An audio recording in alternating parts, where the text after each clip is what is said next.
lògics. Per tant, pensem que hi ha hagut una voluntat, per algunes expedicions i etapes que s'han anat fent en informe, que hi ha una voluntat o no hi ha voluntat de municipalitzar-se. No? Pensem que precisament aquesta setmana hi ha hagut uns episodis d'alta contaminació rècords a Lleida i que això ens indica la urgència de fer un canvi important en el model de mobilitat i pensem que tindre el control directe sobre el servei d'autobusos seria positiu i és un aspecte que no estem portant a l'informe. No? Es detalla una mica quins són els aspectes principals que veiem de crítica, no? Aquest informe. D'una banda, un aspecte que ens preocupa molt és que no es valora els canvis que hi ha d'haver en el servei. Totes les projeccions que es fan en l'anàlisi econòmica i financera, en l'anàlisi de qualitat, etc., es fan sobre el servei actual. Per tant, no s'està contemplant quin seria el sistema de gestió més eficient per anar introduint canvis amb les freqüències, amb les línies, amb el nombre d'autobusos, amb el tipus d'autobusos també, si han de ser més grans, més petits. Tampoc es contemplen possibles canvis amb les tarifes, amb els tipus d'usuaris, que són de pagament o no pagament. Per tant, s'està fent una anàlisi sobre la situació actual que és una situació deficitària.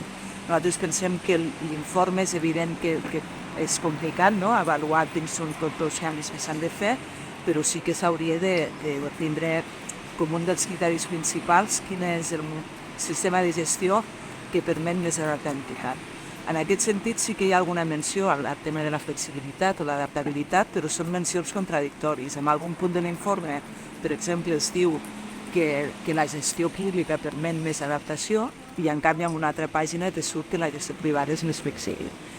Amb la qual no se sap ben bé quina és com s'avalua, no?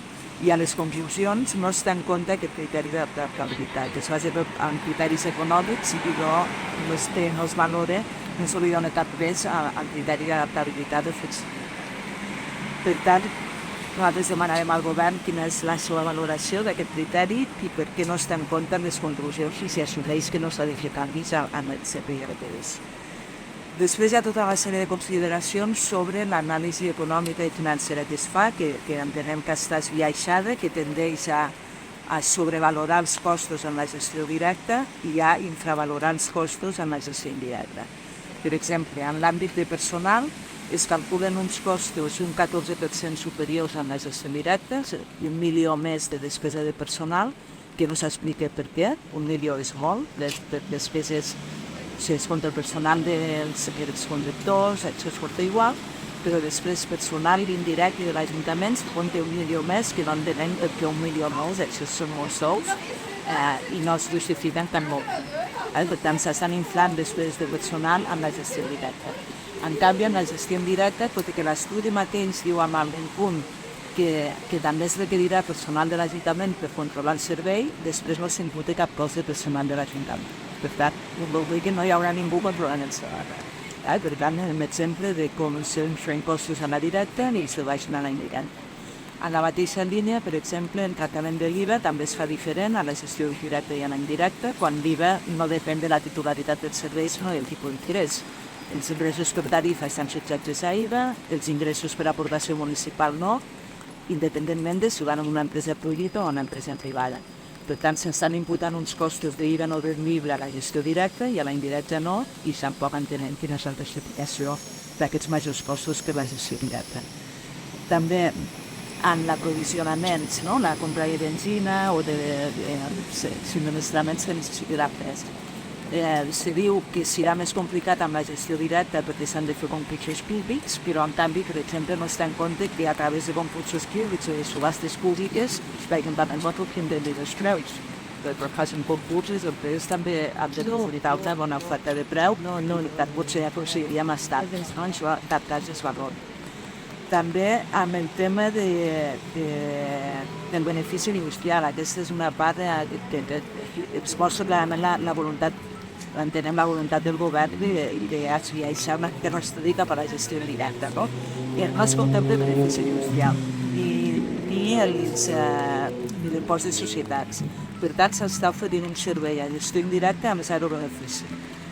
Evidentment, si volem gestió indirecta que una empresa privada assumeixi la gestió de busos, haurà de crear un benefici, haurà de pagar impost de societats i hi haurà de quedar un benefici al final. Per tant, l'aportació a l'Ajuntament haurà de ser més alta per tindria del benefici per exemple tant de l'impost de societats. Això no es contempla i a les primeres versions de l'informe sí que es contemplava i va ser el propi govern que li va demanar a l'empresa que va fer l'informe que eliminés la valoració del benefici industrial. Per tant, tornem a rebaixar costos, tornem a fer que sembli més barat la gestió indirecta. Finalment, també, respecte de les inversions, aquí també detectem diversos problemes. Un, sí que es preveu una compra de vehicles a l'inici de la concessió, però després, al llarg dels 10 anys previstos per la concessió, no es preveu cap compra més. Nosaltres entenem que en la dinàmica de reforç del servei d'autobusos tenim dubtes de si en 10 anys no s'hauria de renovar alguns dels que aniran quedant vells i augmentar el servei en els vehicles. I per altra part, es va repetir al llarg de l'informe que el risc de les inversions és més elevat si és amb gestió directa. No entenem per què. De fet, les últimes inversions ja les ha fet l'Ajuntament i no ha suposat cap risc, no ha suposat cap problema. És una de les preguntes que li farem al govern, quin risc ha representat fer-ho amb inversió directa, per tant també teníem risc i per tant mantenem perquè es valora que hi haurà més risc. A més, es contemplen les diferents fórmules per a adquisició de vehicles, perquè pots fer una compra banança a tu mateixa o pots fer indici, pots fer un renting, que implica una incidència diferent i això no es valora en cap cas en l'informe. També l'informe assegura taxativament, sense escoltar res, que l'EMAU no pot assumir la gestió dels autobusos perquè està en situació de sanejament financer. Nosaltres també tenim molts dubtes respecte a això, no està en cap cas justificat, a més entenem que si hi hagués una municipalització que serà en 2 anys, que acabem d'aprovar la pròrroga, el procés de sanejament de l'EMAU ja està molt avançat i en 2 anys ara està molt veritat. Per tant, aquesta inviabilitat que asseguren taxativament sense cap explicació més, nosaltres també la posem en qüestió perquè l'EMAU està en una situació que s'està recuperant, no? I el sanejament financer ja està molt avançat i per tant amb una activitat que no ha de generar dèficit perquè hi ha l'aportació de l'Ajuntament, doncs no entenem que ha de suposar un major risc la gestió directa que la gestió pública. Per tant, tot plegat el que veiem és que és un informe que sembla una mica fet a mida per a que surti que és més eficient la gestió indirecta i per tant ens està transmetent una voluntat de l'Ajuntament de mantenir un sistema de privatització que recordem que ens surt caríssim. Estem pagant un servei d'autobús amb uns preus que nosaltres hem comparat amb altres ciutats, sempre és complicat comparar, però veiem que està entre els més cars. Hi ha ciutats de vida similar a Lleida que estan pagant el preu per quilòmetre de servei a meitat de preu, que potser s'estan pagant aquí. Aquí és veritat que s'ha de veure si porten inversions, no? Tot ens indica que estan pagant un preu molt car per un servei que és manifestament insuficient, sobretot per una quantitat enorme de mobilitat que tenim.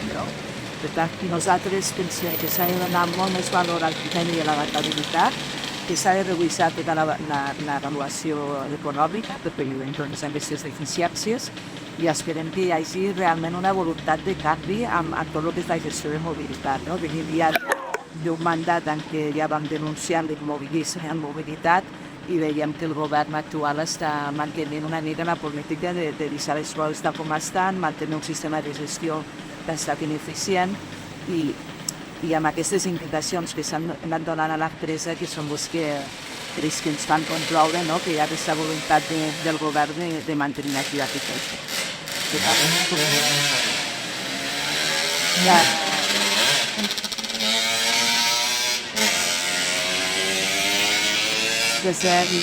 Nosaltres no assumim les conclusions d'aquest informe, demanem al govern que no les assumeixi i registrarem ara una sèrie de preguntes al voltant de tots aquests aspectes i demanarem que s'aprofundeixi molt més amb l'anàlisi per tindre una valoració més objectiva de quines seran necessàries. Quin és el preu que surt aquí a Lleida actualment? Ara mateix són 4 euros i pico per quilòmetre. I que hi ha llocs similars a Lleida que surt per la meitat, Sí, havíem mirat ciutats com Jaén, Salamanca, algun altre, i sortien 2 i pico, 3. Després també pensem que a Catalunya, per exemple, d'anar a Barcelona, a Girona i a Tarragona en servei d'autobús està municipalitzat, és amb gestió directa i no s'ha asfaltat cap d'aquests ajuntaments. I són ciutats grans també i per tant és un sistema que funciona amb la gestió directa. També parlant amb els treballadors de l'empresa, alguns estaven abans de que es privatitzés el servei i també ells valoren que la gestió directa te permet un major control, més adaptabilitat, perquè ara si tu vols modificar qualsevol línia, vols afegir quilòmetres, has de tornar a negociar els preus, has de tornar a negociar amb l'empresa, perquè estàs lligat per un contracte, no? Que tu has establert unes condicions i en 10 anys hi ha d'haver molts canvis. En el moment que estem, amb els índexs de contaminació que tenim, amb el canvi que hi ha d'haver en l'urbanisme i la mobilitat a la ciutat, s'hauran d'anar fent molts canvis, no? I pensem que clarament, si en general a nosaltres pensem que és millor la gestió directa, en un moment de canvis pensem que clarament és molt més... te permet tindre el control directe, doncs te permet anar fent les adaptacions amb les agilitats. Però ara hi ha d'haver, no?, un canvi de concessió, és a dir, s'esgota la concessió, no? Al ple de desembre es va aprovar una pròrroga de 2 anys en el servei amb els vots de Junts. Ens portava mobilitat l'anterior mandat, ja va fer una pròrroga, ara tornen a donar suport amb una altra pròrroga amb un servei que entenem que no és suficient i que cada vegada serà menys suficient si volem implantar zona de baixes negatives, si volem traure cotxes amb les alternatives a la ciutadania, en alternatives del transport públic. Per tant, aquí hi ha d'haver més despesa, hi ha d'haver millor servei, que doni més puntualitat, que doni més flexibilitat també de trajectes, etc. I per tant, pensem que un dels criteris principals hauria de ser aquesta adaptabilitat i també l'eficiència econòmica que entenem que està molt mal calculada i està calculada des de l'òptica de dir anem a fer que surti més eficient la gestió indirecta. No? Quan dius adaptabilitat, de què és exactament això? Això, doncs, que puguis adaptar, fer canvis de freqüències, que puguis augmentar freqüències, canviar línies, que a mesura que anem traient cotxes o que vulguem anar traient cotxes dels carrers, anem augmentant la presència de l'autobús.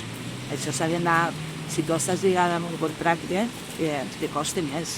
De fet, el propi informe en alguna pàgina ho diu, s'estarà lligat per un contracte i serà més difícil. Després unes pàgines més endavant diu el contrari.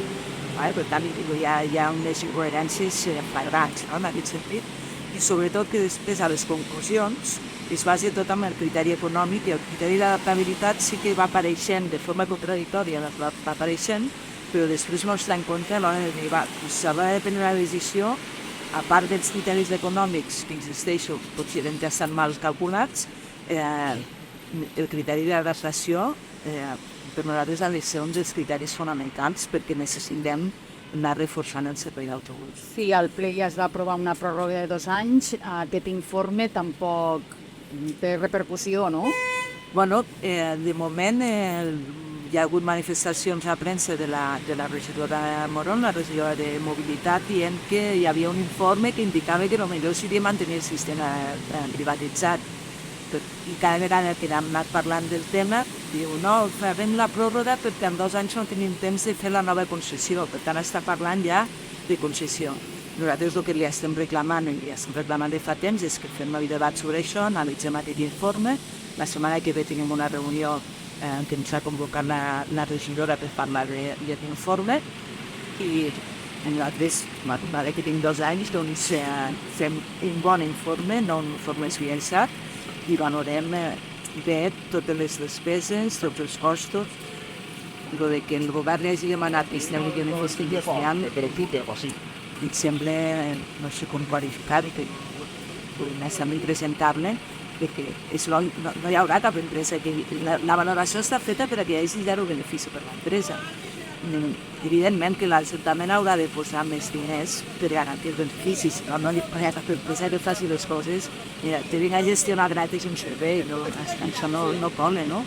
I per tant veiem aquestes incoherències, anem rebaixant costos a la gestió indirecta i ofrem els costos a la gestió directa per a que ens doni un resultat que és més car per l'Ajuntament a gestionar directament quan nosaltres estem convençudes que si hi contem tot que no s'obliga aquesta petició. Però per què tindria voluntat l'Ajuntament de dir, escolta, no, és més barat l'altre, perquè quina voluntat li veus? Doncs això hauríem de preguntar al govern, però